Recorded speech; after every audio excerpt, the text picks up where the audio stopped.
Tasha Sherman, and I am your host. My guest today is Tom Allen, and he is the Executive Director of Summit Behavioral Health, dealing with drug addiction. Welcome. Thank you for having me.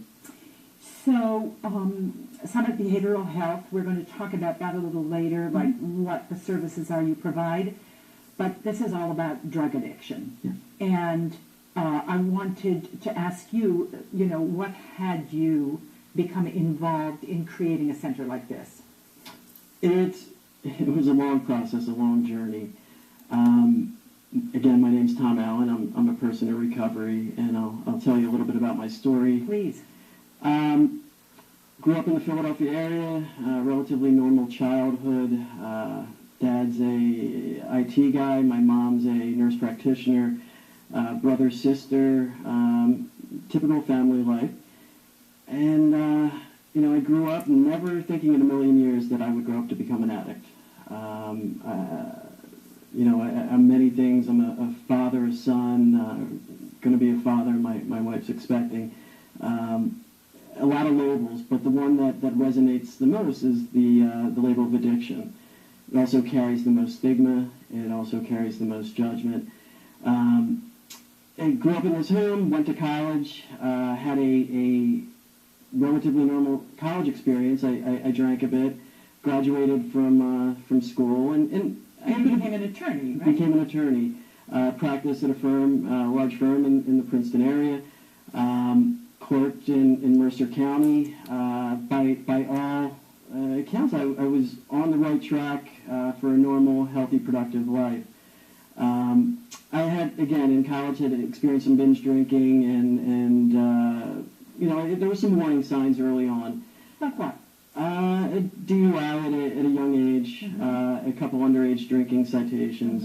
My behavior would get erratic when I drink. In college, there were blackouts, and a bunch of college kids drinking. They would laugh about it the next day, not take it seriously. But I always seemed to take things a little bit too far, whether it was drinking or having fun. I seemed to want to push the limits. I ended up graduating school, got into law school, and about my second year in law school, I was working out of the gym, ruptured a couple discs in my neck, and that led to opiate addiction. So you were prescribed some drugs to alleviate the pain? Correct. They had, originally, I met with the first doctor. He told me that I was a candidate for a anterior cervical fusion. They wanted to fuse 2 levels of my spine. Sounded very graphic and very gory, and I was much too important at the time to have 6 weeks taken away to do a surgery. I had finals, a job lined up for the summer.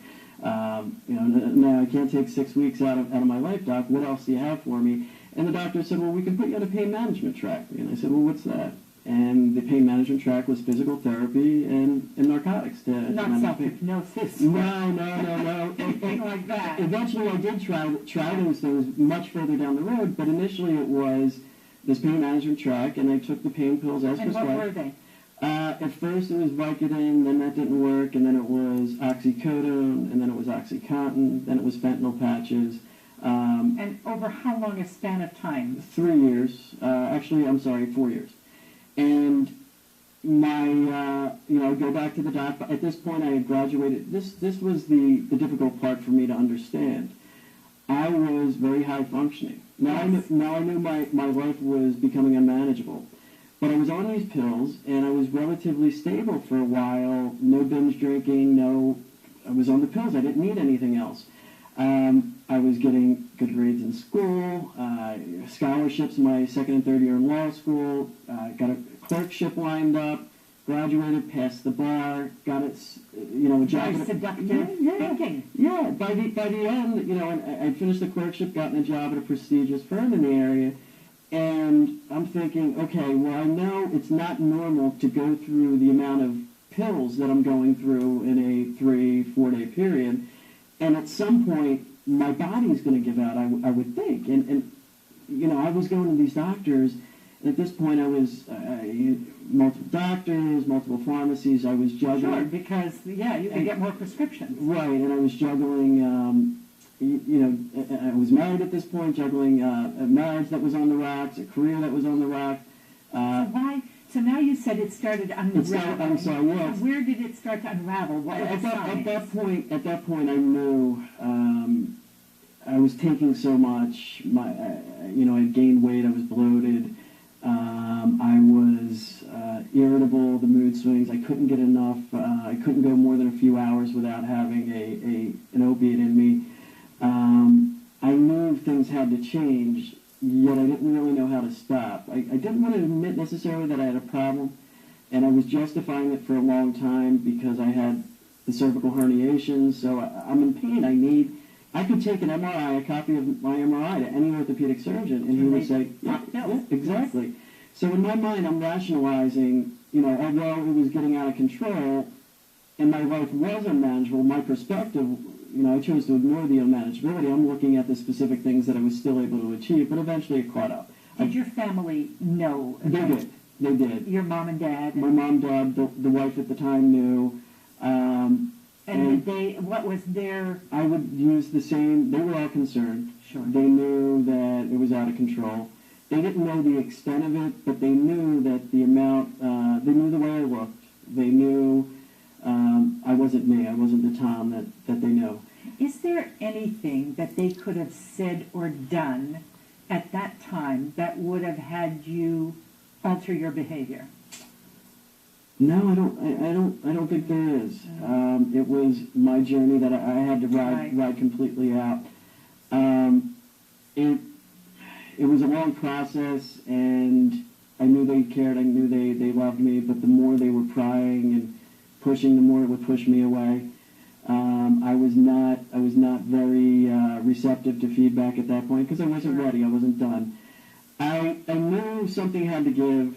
The amount of pills I was taking, just the rate I was going, something had to give. Yeah, I want to interrupt you here because, here's this normal, I'm assuming middle-class family. Everybody's got their problems, but still, you were part of a family, you went to college, you were successful, you did all the right things.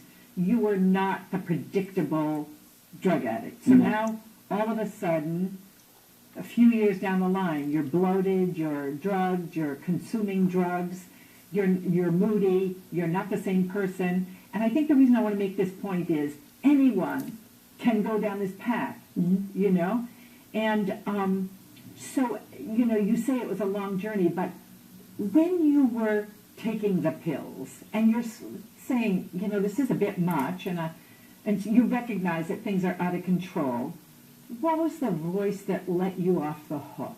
What did it say to you? I need it. Okay, good. I need it. For a long time, that was enough, that I could justify that I needed it. Yeah. I was getting it from a doctor. In fact, here's this young professional. I'd come into my suit, my tie, and walk into my primary physician's office and talk about how many hours I've worked the prior week, and I need my neck to hold together so I can do these hours, and he'd write me pretty much whatever I wanted. Now, and I don't blame him. At this point, he was, in his mind, he was helping me, and I was presenting well. After the fact, he realized that, and he was a relatively young physician, and he learned a lot from treating me, probably as much as I learned, throughout the whole process myself. I don't blame the physician. I don't blame my parents. It was, I had to learn to become accountable in my own recovery. But it finally got to the point where I knew something had to give. I was miserable. I didn't want to live anymore. Wow. I hated my existence. I hated my life. I was mad at God. It had, my wife at one point, my wife at the time had basically given me an ultimatum. Look, you're choosing either to start a family with me or to continue down the road you're continuing, but you can't have both. And I chose the road I was going. And, it's very powerful. It was. And, not in a million years would I have thought that my life would have become this, and I'd worked so hard to accomplish so many things, and they were slowly slipping through my fingers. The job, I started slipping at work, and I ultimately resigned from that position.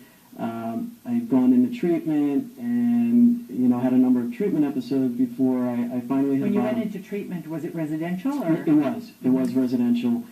And it afforded me the opportunity to look at some core issues that I never really dealt with. And a lot of what my beliefs and we incorporated into our model at Summit is this idea that if you don't deal with the core issues, if the addict doesn't deal with the core issues that are underlying the addiction. See, the alcohol and the drugs are really just the symptom. It's the disease of addiction. It really involves addressing core issues. It's until those core issues are dealt with, your prognosis is not very good. So it can't just be, I'll change my behavior, I'll stop taking drugs, because eventually whatever it is that had you take those drugs is going to come back. Correct. And, treatment afforded me the opportunity to begin looking at all that. 12-step fellowship afterwards and some outpatient counseling in conjunction with the 12-step.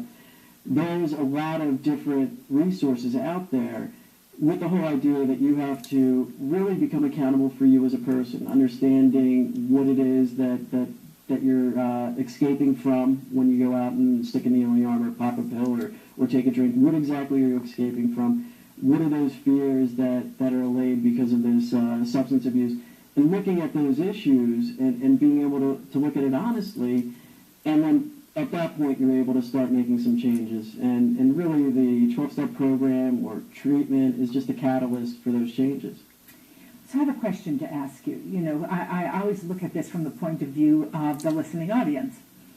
And so they can say, listen, I've had some tough things happen to me in my life, and,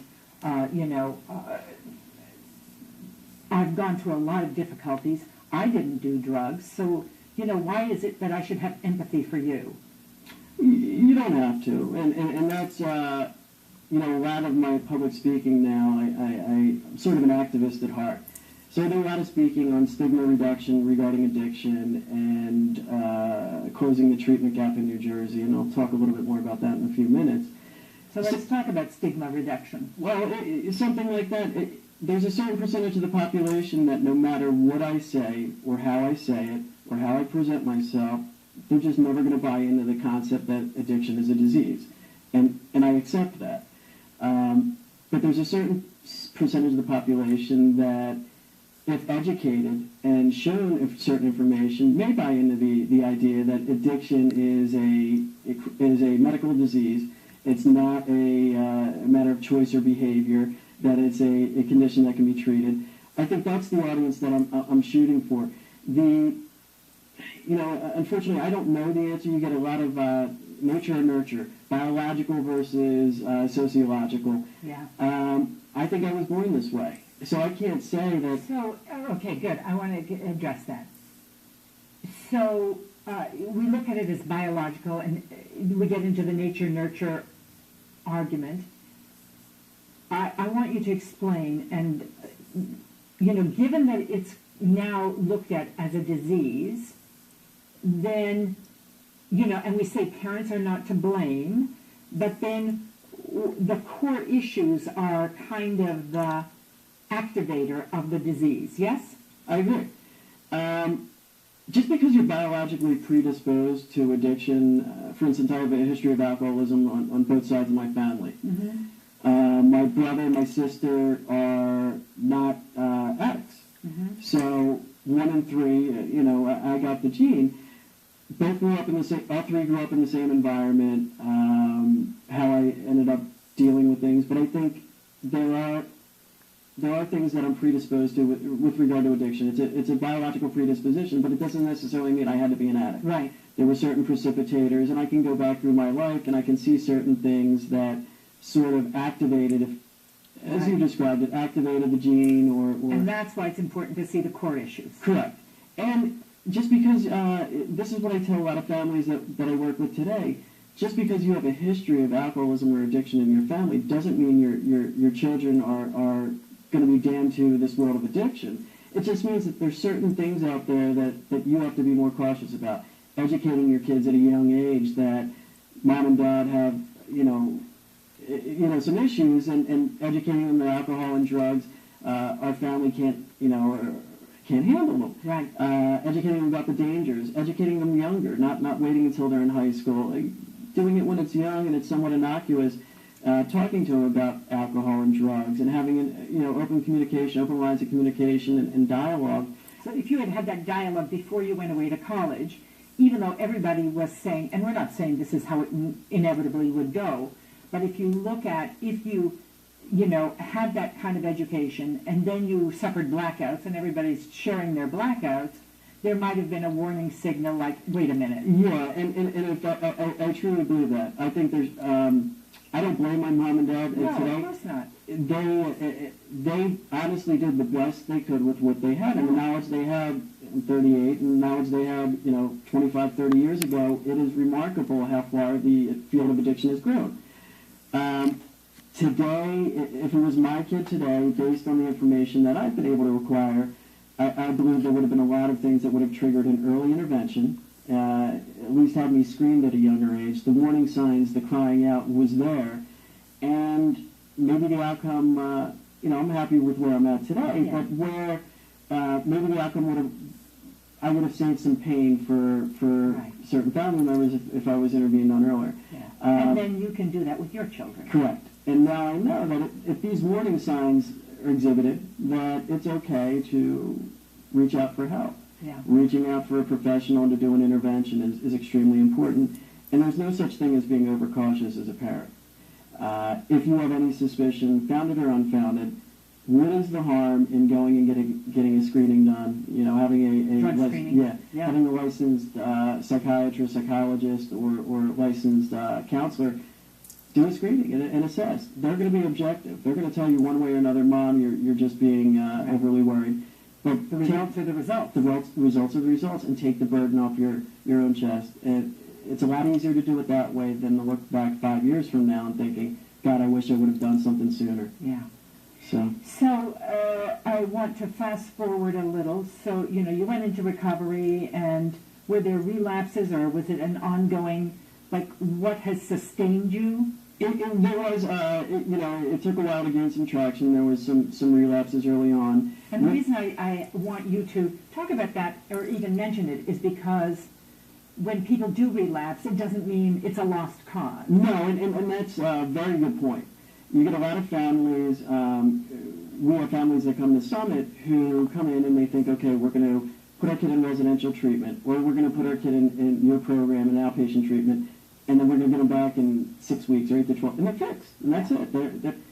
It doesn't work that way. Addiction's a chronic disease. It's a lifelong battle. It's never, one and done, and you get one treatment episode or one, there's just no, it doesn't work that way. Right. It's understanding that if somebody does relapse, they can use the opportunity to redevelop their program, get back on the saddle. And recalibrate. And recalibrate. So I have a question to ask you. When you did relapse, what was the conversation that allowed you to do that? Good question.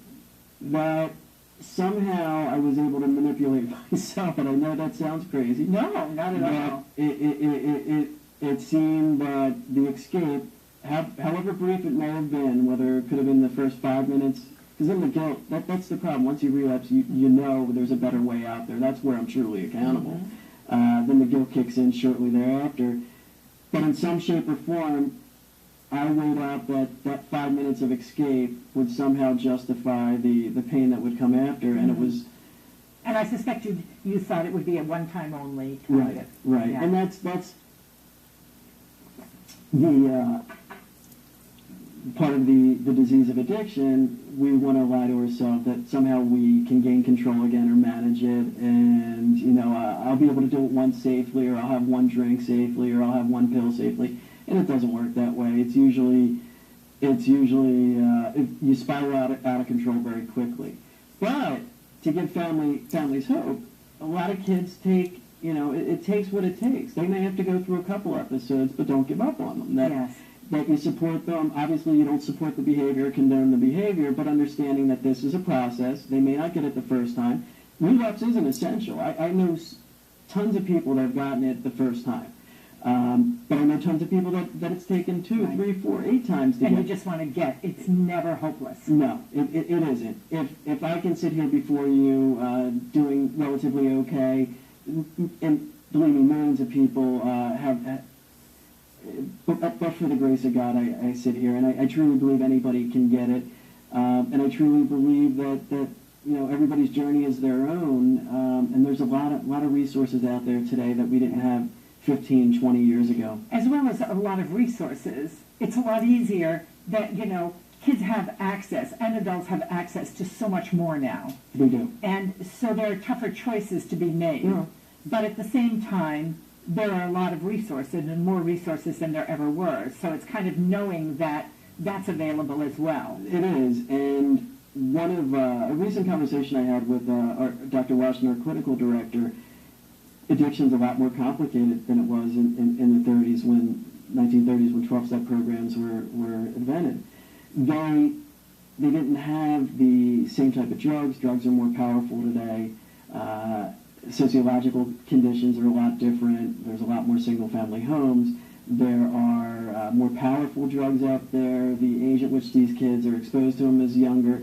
Inhibitions aren't the same as they were. So there's a lot of...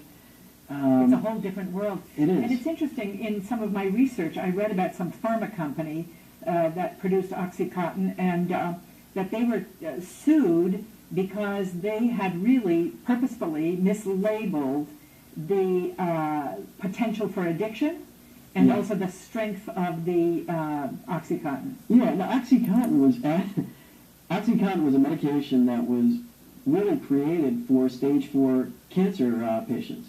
And that was its first intended use. And then it became lesser pain management. Aspirin. It became aspirin. The numbers are staggering. The number of opiate deaths in New Jersey is rising in an alarming fashion. The biggest demographic that is now affected is 18 to 30, 30-year-old men, and it's suburban. We're not talking about inner city. Yeah.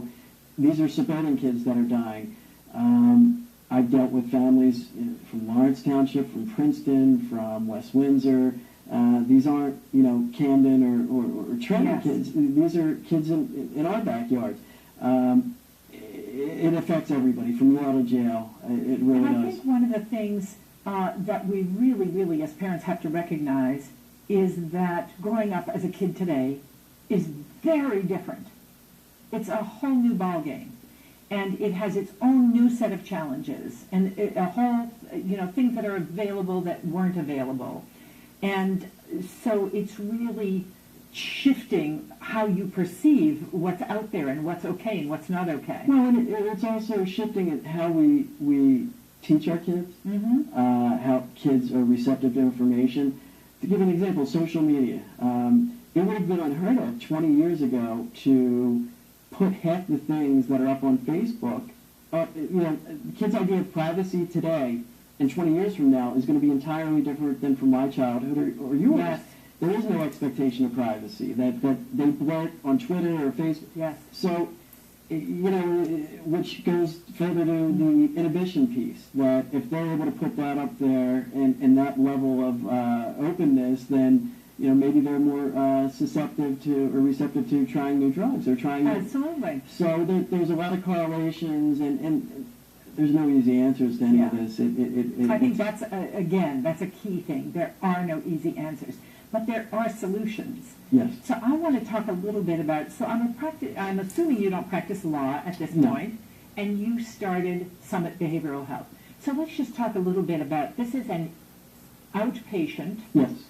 Program, and you have a staff, a very diverse staff, Yes. to come at it from lots of different directions. So can you say a little bit about that? Sure. My idea, I got involved once I moved back to New Jersey. I had started a treatment center out in Arizona a few years back, sold it, moved back east, got involved doing some policy work for the National Council on Addiction and Drug Dependency, realized how big of a treatment gap there was in New Jersey.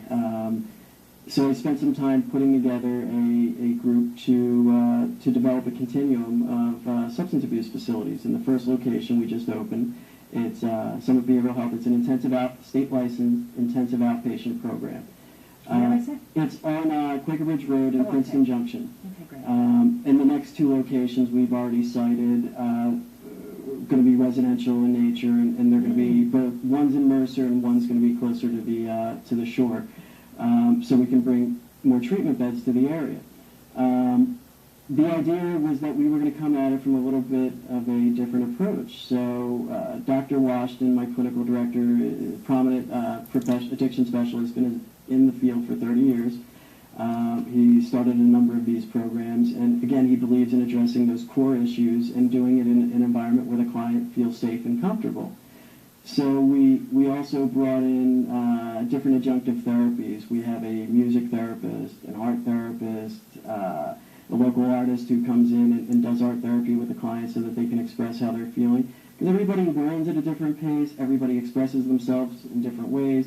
So we're really finding ways to reach the individual so that they're able to articulate their feeling or their what's going on. So we do Reiki, massage therapy. We're trying to develop an atmosphere where the client feels like they're in a holistic environment, where we're addressing mind, body, and spirit. And we're hoping to adopt that same philosophy from site to site.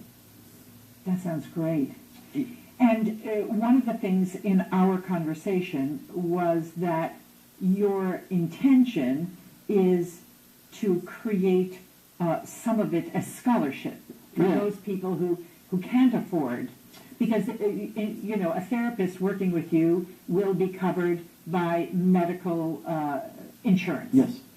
And so some of these things are paid for by insurance, some are not. So there are people who can't afford any of it. Yes. Very good point. We accept most major insurances, but what I decided to do, I did some intervention work for a group called City of Angels and served on their board for a while, and I experienced a lot of frustration when families would come in and they didn't have insurance or they didn't have the means to get somebody in, or they've depleted all their resources. You know, this isn't somebody that's on Medicaid or Medicare. This is a middle-class family who maybe took out a second mortgage to pay for a treatment episode or to get their kid out of a legal situation, and they're spent. So it was very difficult when somebody would come in and trying to find treatment options for them, and it was very frustrating trying to find, you know, a bed somewhere that would take, and it breaks your heart because they're desperate and they need help. So one of the things we decided to do when we created Summit and adopted into our business model is that a percentage, 10% to start, of our services, both outpatient and inpatient, would be set aside for individuals that did not have insurance or the means to pay. So that represents roughly, you know, 4 to 10 beds at the 2 residential locations, Right. And probably about 10 spaces a month for the outpatient location. Mm-hmm. So it's you know, it took a while to get a group to buy into that concept because it is a business, and but the investment group I was able to put together believes in giving back to the community, and that's part of what I wanted to do. We have about 1 minute left. So what is it you would like to tell everybody in 1 minute? That it affects, addiction affects everybody. In New Jersey, 1 in 9 New Jerseyans are dealing with addiction. 6 in 10 are dealing with the effects of it, whether it's a family member, coworker, a friend. It's everywhere. It's an epidemic. It is an epidemic, and I don't use the word lightly. But there's also help out there. And, you know, the stigma piece, it only goes so far as we let it, that it is a disease, and hopefully in time that it's viewed just like diabetes. But there's no other disease other than addiction or mental health where you have to flip over your insurance card to call a separate 1-800 number. And I think that's pretty poignant in and of itself. Yes. Thank you so much for having me on. Thank you. Thank you for coming on, and thank you for doing the work that you do. Thank you. My name is Natasha Sherman. Thank you for joining us.